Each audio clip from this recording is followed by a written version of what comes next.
our next speaker, it takes the concept of service to the level of, putting their own life on the line. Chris Bowcock is the Burnaby Fire Chief. He is a subject matter expert in fire preparedness and responsiveness.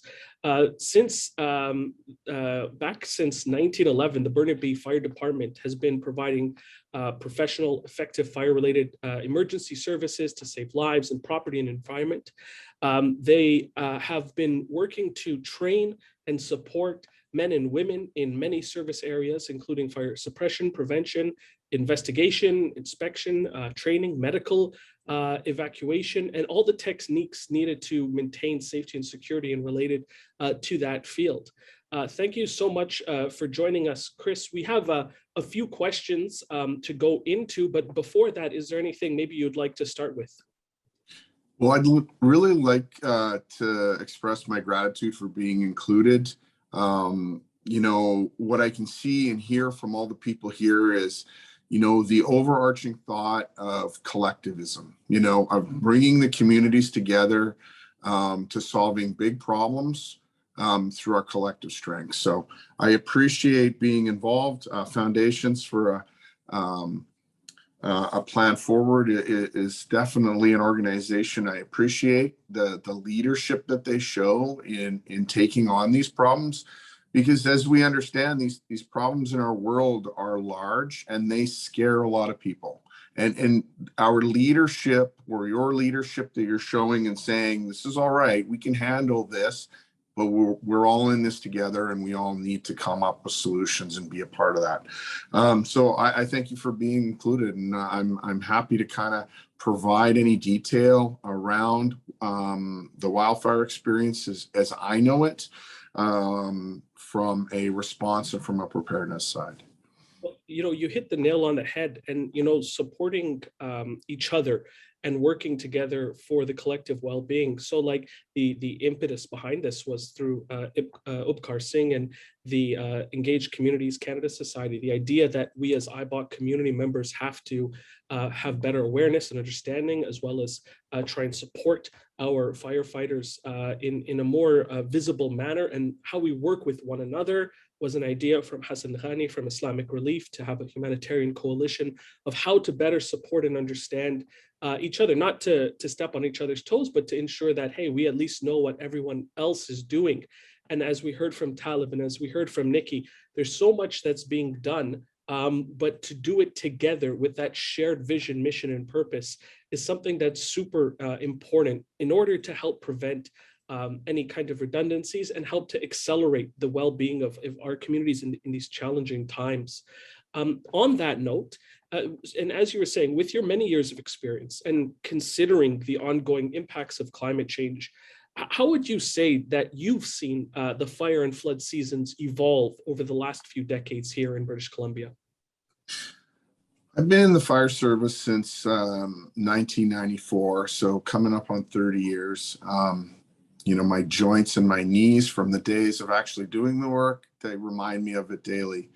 But some really good statistics. I believe it was 2003 when the Kelowna fires, the fires that hit the central Okanagan area of Kelowna,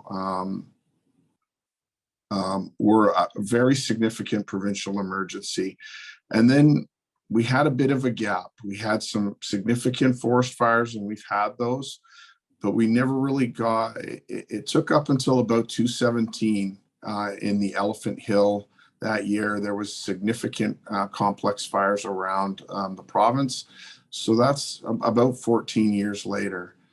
There's definitely a quickening piece to the significance of these events. 14 years between the significant provincial emergencies related to forest fires, and then last year we were right back to it after only a very short break of 3 to 4 years. So the concern is the rapid increase in frequency and how much we're seeing this. And I was a young man who grew up in Squamish, which is a small logging, very industrial community between Vancouver and Whistler. And I had the opportunity to speak to a colleague of mine who was first on scene of a forest fire there in the early months of May in an area that I grew up in. And he was talking about how quickly the fire spread. From someone who spent all of his time in the woods, enjoying nature, I couldn't believe there was a forest fire in that area in that time of the year, because you used to sink into the ground 2 or 3 inches because of how much moisture was in the ground in those rainforested areas. And what he described to me was something extremely foreign for someone who spent a lot of time there. So this is becoming a reality. It's becoming a reality of impact. And it's sad to say that we have to feel the negative consequences of impact before we decide to take on the challenges. Some of that's just natural humanity, but now we're faced with the reality. So, there's some definite things we can do to care for that. There's definite actions each of us can take, and then there's actions we can take from an organizational standpoint as well. And some of those actions obviously require resources. And in your opinion, what types of material or support do you feel is needed to prepare successfully for this year?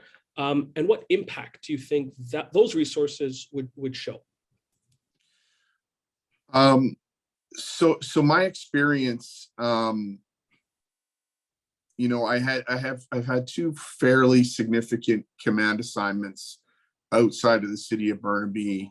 One was in 2017 in the Elephant Hill, running nighttime fire operations, and one was I was the first responding chief officer at the request of the Office of the Fire Commissioner BC to intervene into a fairly out of control situation in Lytton last year.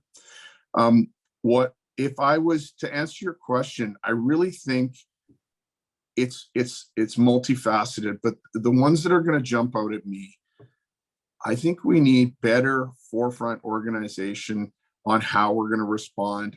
I think we're doing better at that as a province. But what I would say is where I've seen places and areas that have been very successful is what you're talking about. When we were doing the work that needed to be done, we were very reactive. We were caring for people. What we found in the communities, the Indigenous communities around Lytton, is as we were trying to protect their homes, the extent they took to feed us and take care of us, it's that outward focus of trying to participate. In communities like Spence's Bridge, where the community opened its doors, whatever you need for us to help support the firefight in Lytton. In the communities up and down up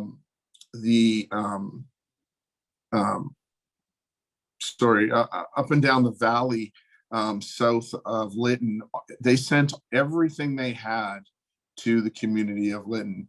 I think that's a really good premise in one way. It's a really good premise in that you've got to take care of your neighbor. You've got to be involved. In the heat wave, as an example, in the big cities, we were losing people to fatalities because they weren't checked on. And there's only limited ability for governments to go around and check on everybody. But for everybody who lives in a community, whether it's a community of faith or a smaller community, you can see strengths and opportunities where you take care of each other, right? Where you're better and more focused on checking in on people. Growing up in the small town that I grew up in, if there was a power outage, you would go door to door to make sure every one of your neighbors had everything they needed. Whether you were on good terms or not on good terms, there's always some natural conflict around people. But can you put it aside, and can you decide what you want to provide for each other in that time of crisis, knowing that it's affecting you, it's affecting them, and if it's affecting your community, it's affecting all of you. So We see some very good foundations, and to what you're talking about, whether it's an NGO, whether it's just a group of people deciding to care for each other, we can start to build that and create some structures to where the work becomes easier. Many hands makes light work. Any opportunity. And sometimes it's just being available. Hey, what can we do to help? It's all sorted out. Okay, here's my number. I'm available. Those are sometimes those acts of greatness, being ready and prepared. And prepared happens forever. It's watching other people. It's seeing your neighbors, who's resilient and who's vulnerable, right? And understanding their stories as much as you can. Because if you take the time to understand people's stories, I think you'll start to understand a lot of things that contribute to either their vulnerability or their strength. There's lots of times where a vulnerable population can have strength past what other parts of the community have, and vice versa. You know, we have many strengths that are weaknesses in some application, and vice versa. So I think understanding each other, building together, and trying to provide for each other as cross-secting communities is a key piece. I really liked what you said about understanding our strengths and weaknesses, because as humans, as human-run organizations and governments, there's the strengths that we have where we excel at, and areas of improvement, which is a continuous thing. The Japanese term kaizen, right? Constant, continuous improvement. On that note, we've seen many NGOs, including those on this call today, who contributed tremendous amounts of time, financing, aid to support both communities and firefighters in the field. Have you seen any areas where coordination or impact could have been improved? Or do you have any suggestions for those organizations this year and going forward? I'm going to take the easiest part right off the top, and this isn't by far the most important piece of it. One of the challenges, we talk about this collectivism, and I mean, yeah, it makes sense. I'd love for you leaders of your communities to reach out, and you know, I have a bias for the fire service. I love what it does. I'm passionate for it. I'd love to see you folks try to convince some of your, the massive strength you have in there to join the fire service, to seek to get into the fire service. I think we could use some additional strength in our dimension. That's the first piece. So if you're out there and you know young men and women, and they're looking at careers, if I could ask and indulge upon you to point out that the work that the fire service does every day for humanity, every day for public service, and every day for vulnerable populations, challenge them to why they wouldn't want to be a part of that, because I think we'd love to have them. The second piece is, I think that a couple of things. There are always going to be times where the response, if you will, from the government or from the fire service, wherever it is going to be challenged, meaning the problem is for at least a period going to be bigger than the solutions being provided. What we typically see is people struggling at that point. The people who are being impacted are struggling. That's a great opportunity for when those people have no one to care, for a place to be open, for the open arms to be welcoming, to bring people in. I think, and as you can imagine, it's very difficult for us in the fire service when we're trying to deal with kind of the fire combat side of eliminating the source problem. We do understand, we get focused on the firefighting because it's the root cause of the impact, but how people are treated in and amongst that crisis actually defines a lot more what the outcome is going to be.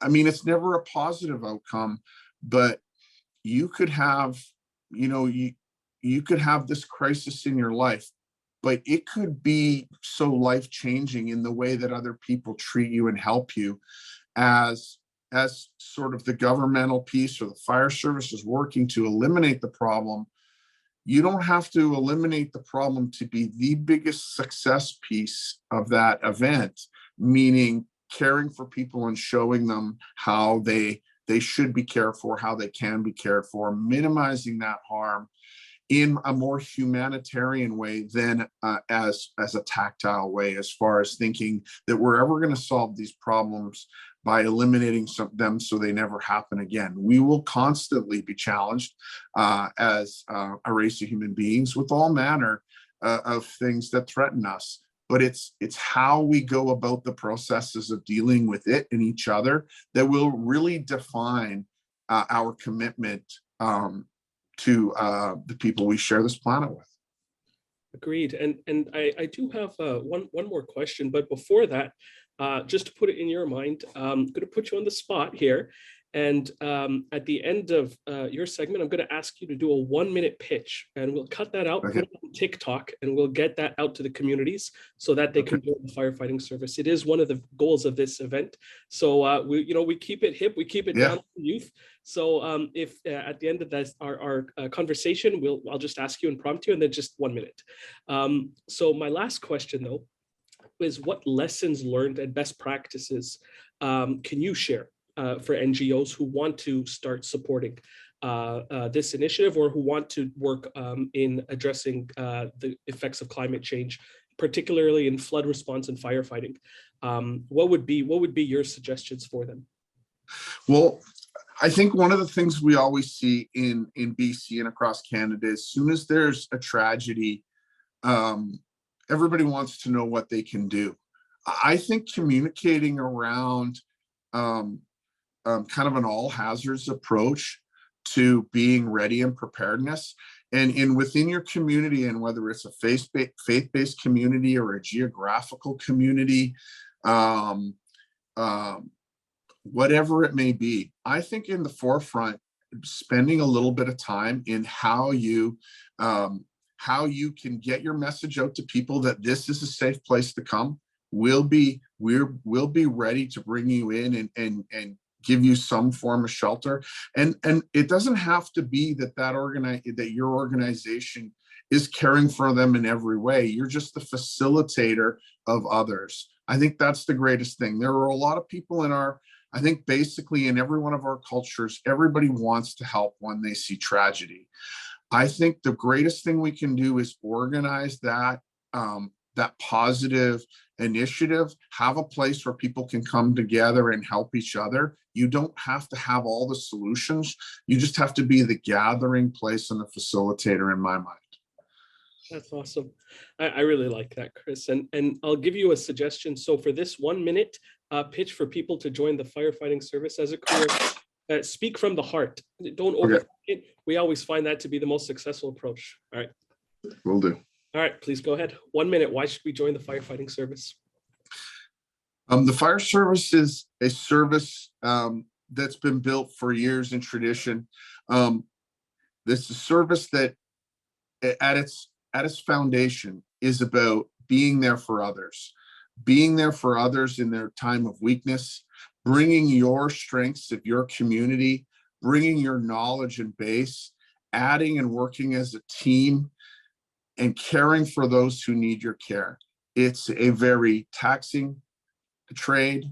It's a trade with a massive amount of reward to care for others. There's no greater calling than to care for somebody else in your every in your every breath and in your every working hour. You'll never suffer from understanding what your mission is, what the purpose is in your vocation of life. And why not have things, the ethics, the morality that is you, bring those to our service and grow them ever stronger. I would love to see the members of your communities, of our communities across this planet well represented. And I would love for the best and the brightest and the shiniest and the most committed of every community in the fire service. It's selfish. I think we could do great things, but it's funny because in that selfishness is really based on a selfless premise. Thank you.